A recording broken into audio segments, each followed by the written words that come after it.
Ethan Cole had seen many strange things since coming to the Galactic Academy, but nothing prepared him for this. The Academy floated in orbit around Aurelia 3, a bright world covered in blue oceans and silver clouds.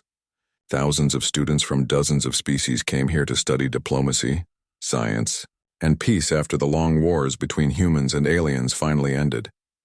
Ethan had just been transferred from Earth's engineering division, and all he wanted was a quiet room and a steady place to work on his robotics project. The message from administration said his new roommate was a visiting scholar from the Zelthari Dominion. He didn't think much about it until he reached the door of room 6B and saw two royal guards standing outside in shimmering silver armor. They stepped aside as the door slid open. Inside, the air was faintly perfumed, and a tall woman with silver-blue skin stood near the window gazing out at the stars. She turned, and Ethan realized she wasn't just anyone. She was Queen Lyra of the Zelthari Dominion, ruler of one of the most advanced alien empires in the known galaxy. He froze. I think there's been a mistake. I'm just an engineer. I don't think I'm supposed to room with, royalty." Her expression didn't change. "The Academy believes shared environments promote peace and understanding. You may remain." Her tone was calm, regal, and oddly cold. Ethan scratched his neck. "Well, all right then." He dropped his bag and tried not to stare as she moved gracefully across the room. Everything about her shimmered. The golden markings on her skin, the small crown embedded into her hair, the way she spoke every word like it was part of a speech. Days passed awkwardly. Lyra kept to her corner of the room, surrounded by glowing data screens filled with Zelthari script. Ethan tried to be respectful, keeping his music quiet and his equipment organized, but every now and then she would look at one of his human inventions with confusion. One morning she pointed at his fridge. "Why do you keep your nourishment inside that box?" Ethan smiled. "Because it keeps things cold," she blinked. "Cold is unpleasant. Why would you make your food suffer?" He laughed softly. "It doesn't feel anything, Your Majesty." That made her frown. "On Zelthar, nourishment is shared warmth. You humans, you separate yourselves from what sustains you." That was the beginning of their strange conversations. They argued about everything: food, sleep, art, emotion, even humor. Lyra didn't understand laughter. She said it made humans seem unstable, unpredictable. Ethan said laughter kept people sane. Slowly, over the days, the icy distance between them began to melt. Late one evening, as the lights of the Academy dimmed, Ethan sat at his desk repairing a damaged exosuit, his side project for the robotics course. The exosuit had a mechanical stabilizer arm attached at the lower back. It was an invention meant for working in zero gravity, helping balance and grip when magnetic boots weren't enough. He had his headphones on, humming softly as he adjusted the power cables. The room was quiet except for the hum of the tools. Lyra had gone to a council meeting hours ago, and he assumed she would be gone all night. Without warning, the door slid open. Ethan turned his head just as Queen Lyra entered. Her translator drone floated beside her, glowing faintly blue. She stopped mid-step when she saw him. Her golden eyes widened. Ethan froze, half bent over, the stabilizer arm moving gently behind him as he tested its balance. To anyone unfamiliar with human tech, it might have looked like an actual moving limb sprouting from his back. Lyra's voice trembled. What is that?" Ethan blinked. "Oh, this? It's a stabilizer arm. For low-gravity repair work, see?" He moved it in a circle, showing how it extended and retracted with the suit's motion sensors. But she didn't move closer. Her eyes were still wide, her expression caught between fascination and shock. "You have a tail?" she whispered. He laughed nervously. "A what? No, just a tool. A piece of tech." The translator drone buzzed softly. "She said you possess an additional limb. Is that common among humans?" Ethan groaned. "No, drone. Tell her it's not a body part, it's mechanical." "I built it." The drone beeped in confusion. "You grew it?" Ethan dropped his wrench. "No, built it. With metal, circuits, machines." But by the time he explained, Lyra's expression had already shifted from confusion to astonishment. "Remarkable," she said slowly. "Your kind creates artificial extensions of yourselves, and you control them as if they are part of your body." Ethan smiled awkwardly. "That's what engineering's for, I guess." She tilted her head, studying him like a scientist examining a rare specimen. On Zelthar, such integration is forbidden. Our people fear the loss of purity between mind and machine, and yet you wear it so easily. He shrugged. We humans do what we have to. If something helps us survive, we use it. Simple as that. There was a long silence. Lyra stepped closer, her eyes still locked on the mechanical limb. She reached out slowly, her hand trembling slightly as if unsure whether she should touch it. Ethan hesitated, then nodded. The stabilizer arm shifted gently toward her. She brushed her fingers against the cold alloy surface and whispered, "It feels alive." "It's not," he said quietly, "but it helps me save lives." Lyra looked up sharply. "Save lives," he nodded. "I used a prototype like this on Titan Base last year. Reactor malfunction, no gravity. I used it to pull a trapped worker out before the coolant chamber collapsed." The Queen's expression softened. "You risked your life?" He gave a small grin. "Humans do that a lot." For the first time, her royal mask cracked. A faint smile touched her lips. "I begin to see why your kind is feared and admired." But before he could answer, the door slid open again. 2 Zelthari attendants entered, speaking quickly in their language. They froze when they saw Ethan standing there with the moving arm behind him. One gasped, another covered her mouth in shock. Lyra turned to speak, but it was too late. The attendants rushed out, whispering excitedly into their communicators. Ethan groaned. "Oh, great. That's not going to spread fast at all." Lyra looked at him uncertain. "They will not understand what they saw. They will say the human hides a secret appendage. In their culture, it will sound unholy," Ethan sighed. "So I'm about to become the weirdest human in the galaxy, huh?" Lyra's voice was quiet. "Perhaps. But sometimes the strange ones are the ones worth watching." That night, Ethan sat by the window, staring out at the ringed planet below. The rumor would spread by morning, and every alien in the academy would probably want to see the human with a tail. He could already imagine the jokes, the looks, the endless questions. But strangely, he wasn't angry. Lyra's reaction had been shock, yes, but also something else. Curiosity, respect maybe. In her eyes for a brief moment he had seen more than confusion. He had seen wonder. As he turned to power down his exosuit, the door opened again. Lyra stood there, her expression softer this time. "Ethan," she said quietly, using his name for the first time. "Do not hide your creation. Let them see what humanity can do." He smiled faintly. "That's easy for a queen to say." She looked away, her voice almost a whisper.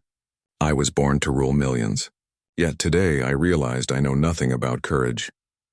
When she left, the room felt strangely different. The distant stars glimmered against the window pane, and Ethan felt a flicker of pride. Maybe the rumor wasn't so bad. Maybe, just maybe, it would remind the galaxy that humans still had surprises left. Far across the academy corridors, Zelthari students were already whispering about the human with a tail, half afraid, half amazed. And somewhere deep down, Queen Lyra found herself smiling at the thought, wondering how a single human could unsettle centuries of belief with one simple invention. Ethan had no idea yet, but this misunderstanding would change everything for him, for her, and perhaps for the fragile peace between their worlds. By morning, Ethan Cole realized that the Academy rumor system was faster than light travel. Everywhere he went, aliens turned to stare. Some hid their laughter, others whispered behind their hands, and a few brave ones simply pointed. Even the cleaning drone seemed to pause a little longer near him. The whisper had grown from a misunderstanding into a legend. The human with a hidden tail. Some claimed it gave him balance in zero gravity. Others said it was a genetic secret from Earth's early experiments. And the wildest rumor of all said it was a biological weapon. Ethan tried to ignore it, but by the time he reached the cafeteria, things had gotten out of hand. A group of Zelthari students stood at the far table, whispering as he walked in. Their translator drones hovered like glowing bees. One of them muttered something, and the others burst into giggles. Ethan sighed, grabbed his breakfast cube, and sat in the corner. "Rough morning?" a human voice asked. Ethan looked up. It was Ava, one of the few other humans in the academy. She was tall, cheerful, and always carried her engineering notebook. "Let me guess," she said with a grin. "The tail thing?" "Don't start," he groaned. "Oh, come on. Half the alien network's talking about it. Someone even made a sketch. Apparently you've got spikes and glowing parts now." Ethan buried his face in his hands. "Perfect. I've become a space meme." Ava laughed softly. "Don't worry. It'll pass. Rumors fade faster than plasma trails, but it didn't. By afternoon, he couldn't take 3 steps without someone asking for a demonstration. Alien students crowded around the lab door, peering in as he worked. The professor said nothing. They loved the attention the Academy was getting. Even the Galactic News Network sent a small drone to capture footage of Earth's unique biomechanical innovation. Ethan finally lost patience. He turned off the drone's camera light and muttered, "You want to see it? Fine." He activated the exosuit in front of them. The stabilizer arm unfolded gracefully, extending from his back like a shining mechanical limb. It rotated, locked into position, and moved with perfect control. The crowd gasped. "This is my tail," he said firmly. "It's not alive. It's human engineering. I designed it myself to help in low-gravity repair zones." "That's all?" someone in the crowd asked. "It moves like it's part of you." "How?" Ethan tapped the neural band on his temple. "Motion sensors linked to my spine's nerve signals. It reads my posture, not my thoughts. I control it by movement, not by mind." A silence followed. Even the alien technicians leaned closer, impressed. Zelthari tech was advanced, but their designs depended on collective neural links. No one operated alone. A single individual controlling such precise machinery without hive support fascinated them. Among the crowd stood Queen Lyra. She had come quietly, without her guards, watching everything. Her expression was unreadable, but her eyes never left Ethan's hands. When the demonstration ended, she spoke softly. "Show them the rescue protocol," she said. Ethan blinked. "You mean the Titan maneuver?" She nodded. He hesitated but obeyed. The mechanical arm shot forward, grabbed a falling drone from midair, and pulled it safely aside in one smooth motion. The crowd erupted in cheers and applause. Lyra stepped closer, her tone calm but firm. "This is not a creature's limb. It is a symbol of human determination." The aliens bowed slightly, confused but respectful. Ethan looked at her, half in surprise, half in relief. "Thanks," he said under his breath. That evening, back in their shared room, he found Lyra examining a small holographic model of his stabilizer design. She had recreated it perfectly from memory. "You remembered all that?" he asked. She nodded. "I studied your movements. I wish to understand how humans create without fear. On my world, every innovation must be approved by the Council before it exists." "That sounds slow," he said. "It is meant to prevent chaos, yet now I wonder if we have prevented progress instead." She looked at him with quiet intensity. "You build because you must. You do not wait for permission," he smiled. "That's kind of our thing." Over the next few days, something unusual happened. The Queen began spending time in the engineering lab, without her guards, without ceremony. She asked questions about circuits, alloys, and human problem-solving. She listened carefully when Ethan explained how humans fix things with what they had, not what they wanted. "You patch a leak with tape?" she said one day, astonished. "Duct tape," Ethan corrected. "The universe's most important invention." She laughed softly, a sound so rare that even her translator drone seemed to pause. "Your people would survive anywhere," she said, "even on worlds where logic fails." But not everyone was pleased. One evening, as Ethan worked alone, a tall figure entered the lab. Lord Kale, the Queen's chief advisor, wore ceremonial armor polished to mirror brightness. His 4 eyes glimmered with disapproval. "You overstep your place, human," Kyle said. "Her Majesty spends too much time with you. The Council worries you are influencing her in unapproved ways." Ethan frowned. "We're just working on a project. That's all." Kale's voice deepened. "A project that undermines our traditions. The Queen learns to build, to question, to think as a solitary being. That is dangerous." "She's not a prisoner," Ethan said quietly. Kale's mandibles clicked. "Careful, engineer. A single mistake from you could ignite more than rumor." He left with a glare cold enough to chill metal. Ethan exhaled slowly, staring at his tools. He knew then that whatever strange friendship he had formed with Lyra wasn't going unnoticed. Later that night, Lyra returned to the room, her expression thoughtful. "Kyle visited you," she said softly. "Yeah," Ethan replied. "He wasn't exactly friendly," she sighed. "He fears change. Many of my people do. They believe that learning from humans will make us weaker. I think it will make us wiser." Ethan looked up. "Then you're different from your council." She smiled faintly. "Perhaps I am." For the next few weeks, they continued their quiet lessons. Lyra learned to weld, to code basic commands, even to assemble a simple drone. Her hands were precise, her focus steady, but every time she succeeded, she looked at the result like it was magic. "This is freedom," she said once. "To create something with your own hands." Ethan nodded. "That's the best part of being human." Soon word spread again, this time not about Ethan's tale, but about the Queen's new interest in human engineering. Some called it inspiring, others called it dangerous. The Academy's alien factions began debating whether human influence had gone too far. The tension built quietly, like static before a storm. One night, Ethan was awakened by a faint vibration through the floor. Then the power flickered. He sat up and saw Lyra already standing by the window, her face pale. Outside, small flashes of light flickered across the station's lower decks. "What's happening?" he asked. Lyra's voice was tight. "Not all of my people agree with the peace treaty. Some call themselves the true Zelthari. They believe our alliance with Earth is weakness." Ethan felt his stomach twist. "You mean they're attacking?" "Not openly, but they've infiltrated the station before. If they are here..." She didn't finish. Without hesitation, Ethan grabbed his exosuit and powered it up. "Then we better check the security feeds." Lyra looked at him, startled. "You would risk yourself again?" He smirked. "I'm the human with the tail, remember? Gotta live up to the name." As they hurried through the dim corridors toward the control deck, distant alarms began to echo. The Academy's defense drones activated one by one. Through the observation glass, Ethan saw shadows moving across the docking bay. Lyra's voice was calm but cold now. "If the true Zelthari have come for me, they will not stop until I am taken or dead." Ethan tightened the stabilizer arm. "Then they'll have to go through me first." She turned to look at him, and for a moment her royal pride vanished. "You are a strange human, Ethan Cole," she said softly, "and perhaps the bravest one I've met." The lights flickered again, and the station trembled from a small explosion below. The sound of blaster fire echoed faintly through the vents.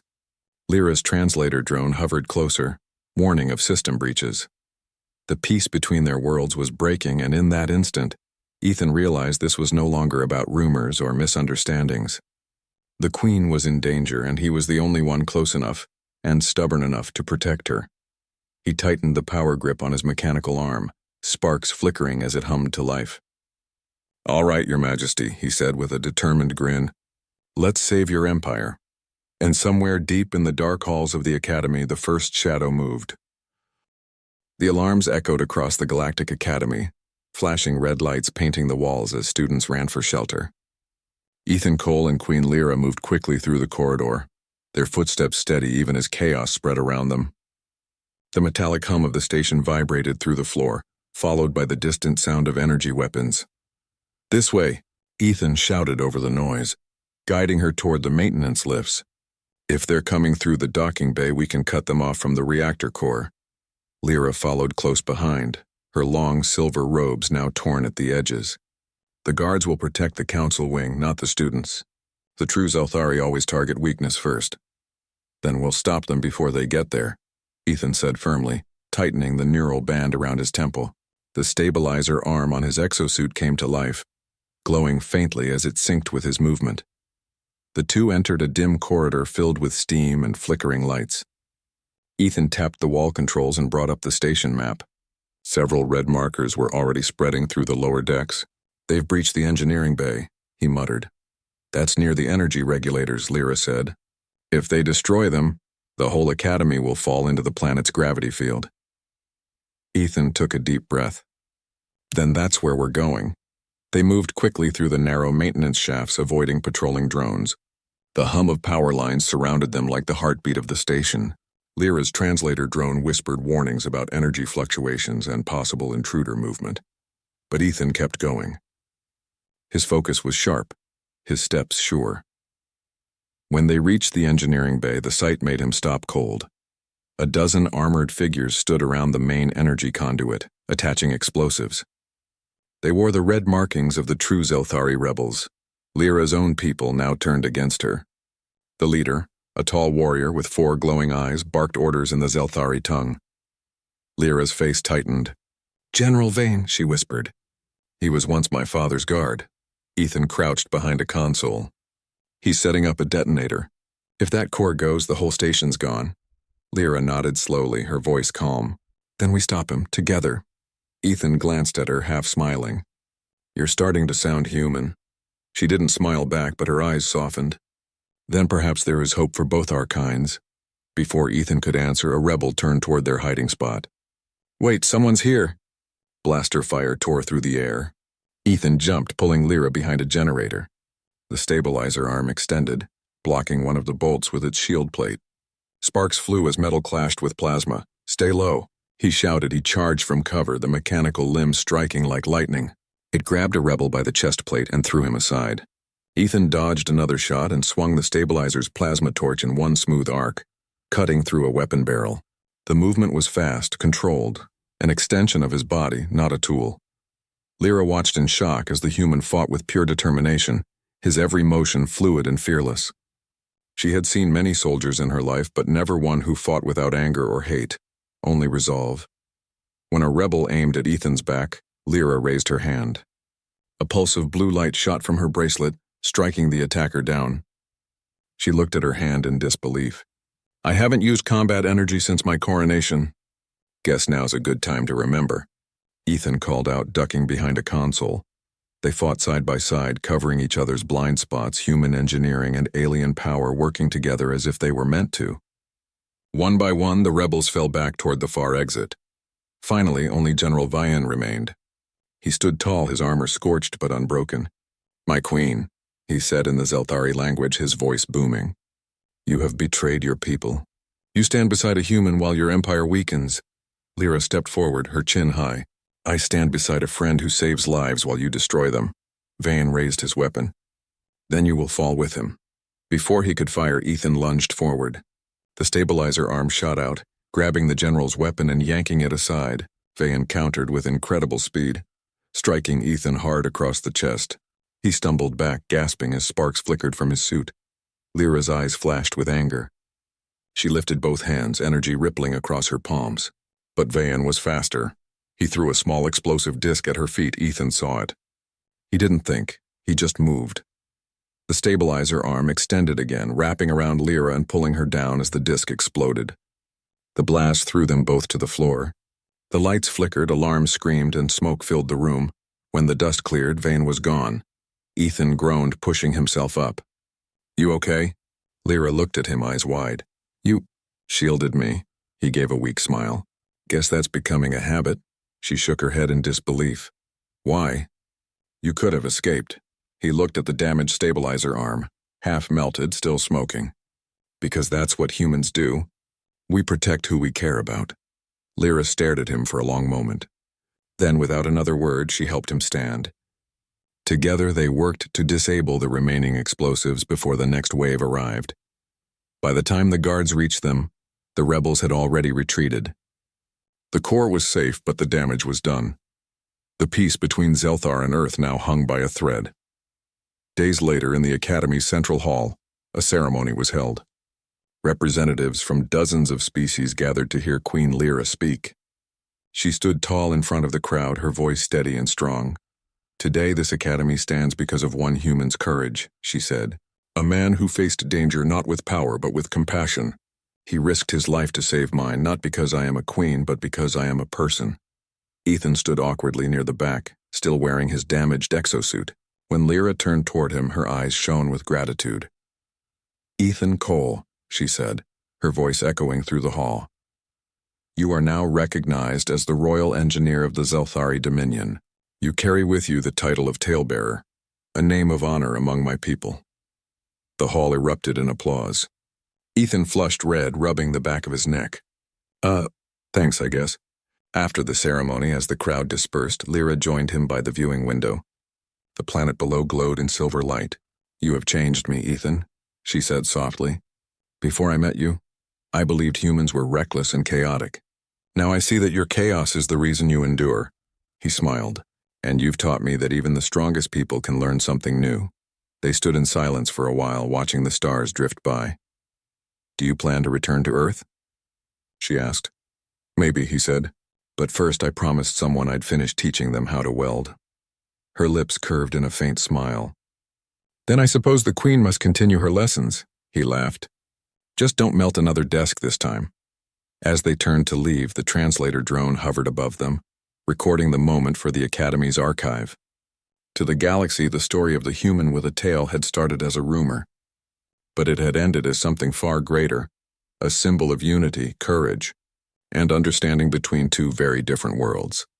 And though Ethan still hated the nickname, he couldn't help but smile when Lyra said it once more, quietly, almost fondly. "My talebearer," she whispered. He grinned. "That's Engineer, Your Majesty." She laughed softly, the sound carrying through the quiet hall. Outside, the stars continued to shine endless and bright, like the hope of a new friendship that would one day bridge worlds.